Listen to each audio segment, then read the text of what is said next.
Uromastyx, like our little guy Musa here, are awesome little lizards, but sometimes they can be a bit shy and skittish, so we're going to talk about another way that you can tame them down and make them more comfortable with you.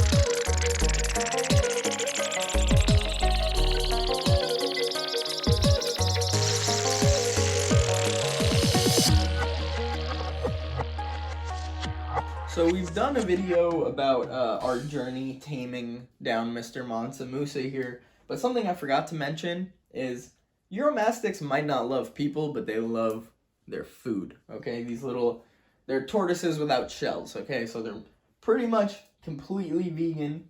Jeez, I'm vegan! Alright. I'm vegan! Babies sometimes will eat insects, but it's not really recommended that you feed them that in captivity, especially as adults. And as you can see, now that Musa is starting to learn that we are not trying to kill him and eat him all the time, he's comfortable enough to not just come to our hands, but he's comfortable enough to come towards some food, even if we're holding on to it. Oh, and he has a little shed on his head. We got to do something about that, maybe, if he'll let us at some point here. And I'm also being careful to not really rush him into it or really touch him too much right now while he's eating, so that he doesn't start to then associate us bringing food with a bad time, because then that might ruin our chances of taming this guy down.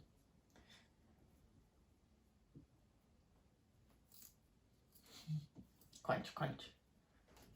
Oh, it's okay. Oh, yeah, I got more. They are really the cutest little things. Look at the chubby cheeks on this guy, huh? Come on, up, up, up. Yeah, good boy. He speaks English now, apparently. He learned how to do that. And I should mention Uromastyx is a genus, which includes a few different species. Well, many different species, really. He's a Uromastyx geri, I believe is how you pronounce it. Saharan Uromastyx. So he's from a very unforgiving part of the world.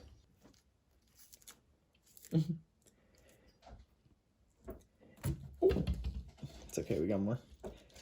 And he can brighten up to a super bright highlighter yellow, but it's winter time and these are very seasonal animals, so he's just got a darker patterning. He's not as active these days and not as hungry for food, but I think this right here will really pay off in the spring and summertime when he's more willing to eat, more wanting to eat.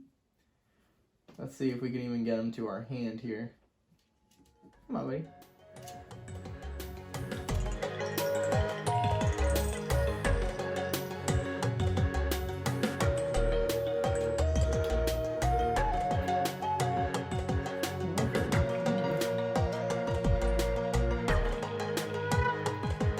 And we're pretty sure Musa's wild caught, and that's why you might be noticing some of his fingies are all messed up.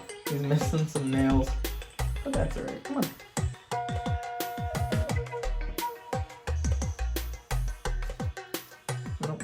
And I'm feeding them curly endive right now, which is a pretty good staple for them. It's good to vary the diet, but it's also good to have some things that you know that they eat and that they enjoy eating to make feeding easier, make them healthy and whatnot. And you can see right here we are in the process of building trust, right? Because he's pretty sure I'm not gonna hurt him, so he's willing to come this far, but he's still a bit scared of the hands.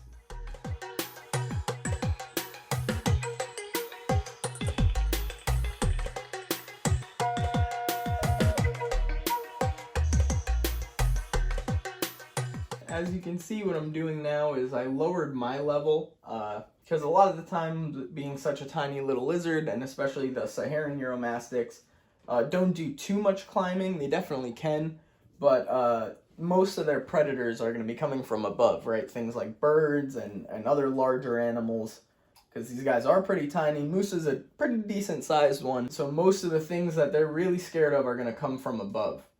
So now we're just giving them a chance to feel a little more comfortable knowing that we're not predators. You know what I'm going to do? I'm going to crack into the spring mix here. I'm going to get some red leaf lettuce. Musa loves the color purple. I have no explanation for that. He just loves the color purple. Radicchio is probably his favorite food, but that's not something that I want to be feeding him all the time. Neither is lettuce, really, because it's just mostly water, and these guys are used to living their lives without too much water anyway. Oh, I spooked them a little bit. So Bartleby got a little jealous, and she really likes the red leaf lettuce as well, so we're just gonna indulge her for a minute. And, you know, hopefully Musa comes out of hiding here any second, so...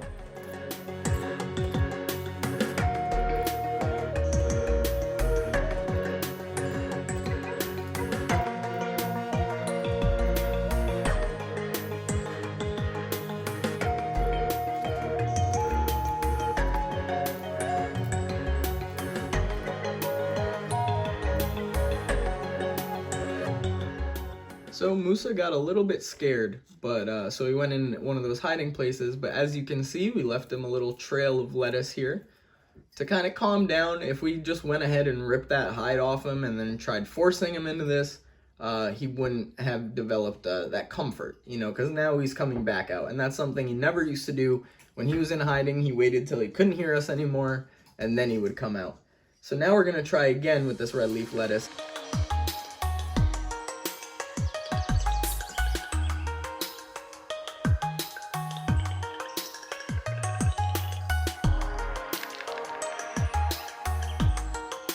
And he's going back in his favorite hiding place in the whole world. But that was a good example of not pushing him too far, you know? Because, yeah, I could have taken him out. I could have grabbed him. He could have panicked. I could have tried shoving this food in his mouth. But when you let him do it on his own terms like that, it's going to develop that relationship, that trust, right? Because that's all that needs to happen, is he needs to start trusting us. So now what I'm going to do is I'm going to fill up his food bowl. I'm going to leave his food bowl in there, so that whenever he is ready to come out, he's going to realize, like, oh, okay, he was just trying to give me food, right? There's more food now. The thing is, you don't really want to reward the hiding, but since he didn't panic and he just kind of calmly walked in there, you know, it's not so much that he was trying to get away from me thinking I was going to kill him. He just wanted to start doing things on his own terms again. So he walked himself in there. He knew we weren't trying to grab him. I'm not going to start trying to grab him now because that's going to start a whole nother problem. So I'm going to give him his food, and I'm going to leave him alone, and we'll see what happens next time. So that's going to do it for today's video, guys. Again, these guys are just really defensive, especially that Musa's wild caught is he really doesn't know what's going on with people, right? One of the first times probably he ever interacted with people, he was slammed into a bag or a box with a bunch of other Uromastyx and shipped across the world, right? These guys are from Africa. So, it's going to take time. It's not his fault, you know, and especially that it's winter time, he's not quite as driven for food as he will be in the summertime, but just the fact that he's coming to our hands to eat is a big step for him because he used to not want anything to do with us, seriously. We got his food bowl lined up. We're going to let him go ahead and take advantage of that whenever he wants, but right now he's just a pet pine cone, so. All right, Musa, do you have anything you want to say to the people? Musa said like this video and subscribe to our channel if you want to see more reptile content twice a week. That's going to do it. Hope you guys have a great day. Do what you love to do. And we'll see you next time.